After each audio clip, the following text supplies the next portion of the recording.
Assalamualaikum warahmatullahi wabarakatuh. Welcome back to my channel sahabatku semua, dan semoga kita selalu dalam lindungan Allah Subhanahu wa taala, tak kurang suatu apapun dan selalu dalam keriduannya ya. Salam sehat, salam dahsyat Ibu Nabawi, back to nature for healthy. Nah, untuk kali ini kita akan membahas tentang kolesterol ya. Mungkin ini dianggap hal sepele banget, mungkin kebenaran juga ada request dari subscriber saya Sri Glenmore ya, untuk meminta tutorial tentang pengobatan kolesterol.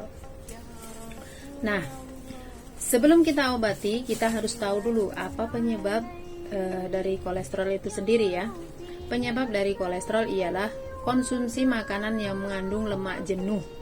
Apa sih lemak jenuh? Nah, kayak teman-teman beli goreng-gorengan di luar tuh ya, kan udah digoreng pakai minyak yang dipakai berulang-ulang. Nah, disitulah sumber lemak jenuh ya. Makanya saya sarankan lebih baik masak sendiri, itu lebih sehat. Kalau seandainya pingin goreng bakwan kan cuma sekali aja nih goreng, habis itu kan nggak pakai jelantah berulang-ulang ya. Karena kalau kebiasaan saya sendiri, habis pakai untuk goreng bakwan ya udah untuk masak, jadi nggak berulang-ulang, nggak terlalu banyak lemak jenuh ya. Terus makanan yang mengandung kolesterol tinggi, itulah penyebabnya. Apa sih makanan yang mengandung kolesterol tinggi? Kayak jeroan, kuning telur, otak ya, terus margarin, seafood. Nah, santan-santan itu mengandung kolesterol ya. Ya boleh sih konsumsi, tapi jangan berketerusan ataupun sering-sering kayak gitu. Kegemukan ya, obesitas itu bisa mengakibatkan kolesterol juga. Terus kurang berolahraga ataupun gerak ya. Kita itu kalau aktivitasnya banyak, walaupun gemuk bisa sehat juga. Cuman kalau kita kurang gerak, nggak pernah olahraga juga, nah itu bisa mengakibatkan penumpukan kolesterol ya. Stres. Biasa kalau kita manusia nggak punya pikiran, pastinya kita nggak normal ya, pasti ada pikiran, cuman harus di manage gitu, jangan terlalu over gitu, jadi membuat kita stres gitu ya. Terus bagi perokok juga, nah perokok itu bisa mengakibatkan kolesterol juga. Terus yang senang konsumsi instant food dan junk food ya, itu bisa mengakibatkan kolesterol. Kolesterol tinggi membuat tumpukan lemak yang mengeras di dalam saluran pembuluh darah. Tumpukan lemak tersebut bisa menyumbat aliran darah di dalam tubuh. Nah, hal itu bisa memicu munculnya penyakit jantung dan stroke. Jadi itulah kaitannya antara kolesterol, jantung, dan stroke ya. Makanya teman-teman lebih hati-hati lagi dalam mengkonsumsi makanan. Nah, ini ada beberapa ramuan yang bisa teman-teman praktekin, yang bisa teman-teman buktiin. Nah, untuk buah ya, khusus buah itu banyak-banyak makan alpukat bisa membantu bagi penderita kolesterol tinggi ya. Karena di dalam alpukat mengandung kolesterol baik, jadi bisa mengurangi kolesterol jahat yang ada di dalam tubuh kita gitu. Nah, bagi teman-teman mungkin yang di daerahnya juga ada terapi bekam sangat membantu bagi penderita kolesterol ataupun penyakit-penyakit lainnya, karena kalau di bekam dikeluarkan darah kotor di dalam tubuh kita, sel-sel yang sudah mati, sel-sel darah yang sudah mati dikeluarin, akan berganti sel-sel yang baru. Jadi jangan takut, Anda darah tinggi, Anda kurang darah, masih tetap bisa dibekam, karena bekam tidak mengurangi darah yang sehat, tapi membuang darah yang tidak sehat, dan memang sangat tidak diperlukan oleh tubuh kita lagi. Oke teman-teman. Nah, ramuan yang pertama apa? Daun suji. Nah, daun suji di sini saya mau memberi contoh daun suji, nggak ada. Kalau di Hongkong nggak ada ya daun suji, jadi teman-teman bisa carilah di situ ya. Ambil daun suji 15 lembar dan direbus sama 2 gelas air, dicuci bersih, direbus pakai 2 gelas air, sisakan hingga tinggal 1 gelas. Nah, diminum 3 kali sehari ya, sampai nanti kolesterol sudah normal kembali. Kalau sudah normal, bisa hanya untuk menjaga, bisa diulangi seminggu 2 kali ataupun seminggu sekali untuk tetap menjaga kolesterol kita biar nggak tinggi ya. Terus ada daun salam. Nah, daun salam 15 lembar daun salam dan 100 gram kulit kacang. Nah, kulitnya ya, jangan kacangnya. Kalau kacangnya parah nanti.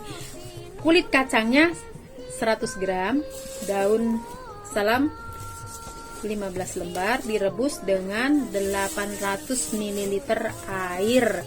Sisakan hingga tinggal separuh, sekitar 400 liter air ya. Nah, diminum 3 kali sehari ya.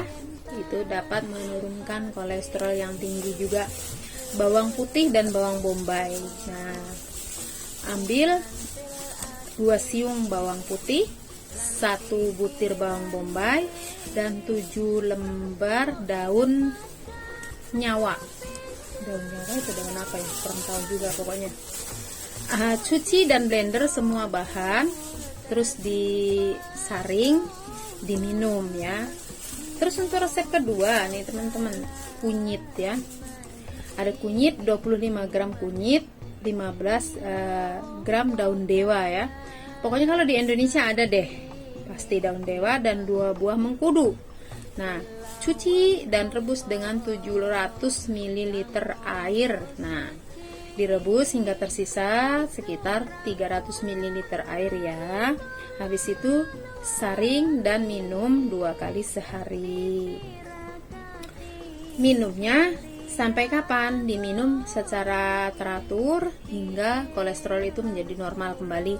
Pokoknya bahan itu ada di sekitar kita ya teman-teman, mudah dicari dan mudah didapat. Daun jambu biji juga bisa ya. Untuk resep berikutnya, daun jambu biji 30 gram daun jambu biji dan 30 gram daun ciremai ya. Nah, ini kan ada pasti di tempat kita banyak ya, bisa dicari ya. Kalau di sini memang susah ya, karena di sini kan orang jarang mengenal pengobatan kayak gitu. Percayalah, kalau Allah itu menciptakan alam di sekitar kita itu untuk kebutuhan kita, dan Allah memberi kita penyakit pasti beserta obatnya. Yakinlah itu. Dimana Allah memberikan sakit, pasti Allah memberikan obat. Yakin aja itu ya. Allahumma robban nas adibil basya isfi anta syafi la sifa'a ila sifa'uka sifa'a la yughadiru saqaman.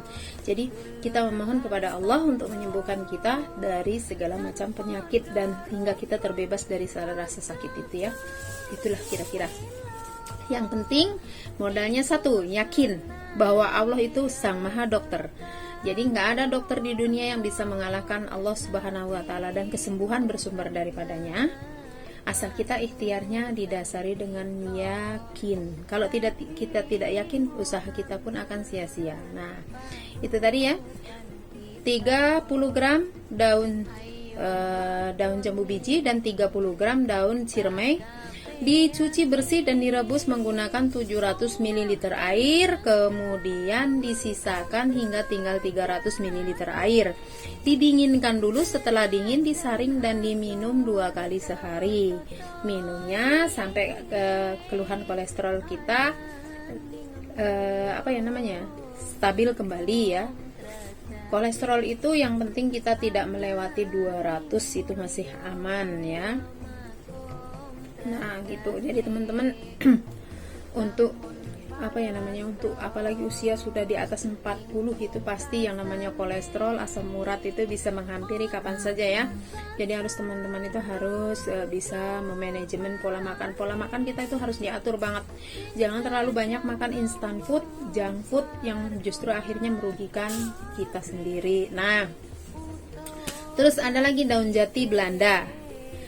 Ambil 15 gram daun jati Belanda, cuci dan rebus hingga mendidih. Setelah mendidih, angkat dan diamkan dulu. Setelah hangat, siap diminum kayak kita minum teh ya. Jati Belanda loh ya, jangan jati Cina. Kalau jati Cina nanti bisa terkuras isi perut ya. Jati Belanda. Terus jahe. Nah, jahe ini di seluruh tempat juga ada, di sini juga ada. Nah, gampang kita dapatkan. Jahe ini selain membantu menurunkan kolesterol, juga menurunkan tekanan darah tinggi ya teman-teman. Caranya ini tinggal diiris-iris, diseduh sama air panas dan diminum, tapi tanpa gula ya. Bisa juga direbus beberapa saat, tapi jangan dikasih gula. Nah, itulah aneka macam ramuan untuk kolesterol yang kita bahas hari ini. Maaf saya tidak menyediakan bahan-bahannya, tapi teman-teman bisa cari. Kalau nggak tahu yang namanya daun ini bisa dicari di Google ya. Bisa kayak apa sih rupanya, kayak apa sih bentuknya gitu, bisa teman-teman cari ya. Semoga bermanfaat dan mohon maaf bila ada kesalahan dan kehilapan ataupun kekurangannya, karena saya hanya manusia biasa. Pasti saya penuh dengan kesalahan dan kehilapan. Mohon kiranya teman-teman dan sahabat semua mau memaklumi dan mau memaafkan kesalahan saya ya. Billahi taufik wal hidayah. Wassalamualaikum warahmatullahi wabarakatuh. Salam sehat, salam dahsyat Tibun Nabawi, back to nature for healthy. Salam sukses teman-teman semua.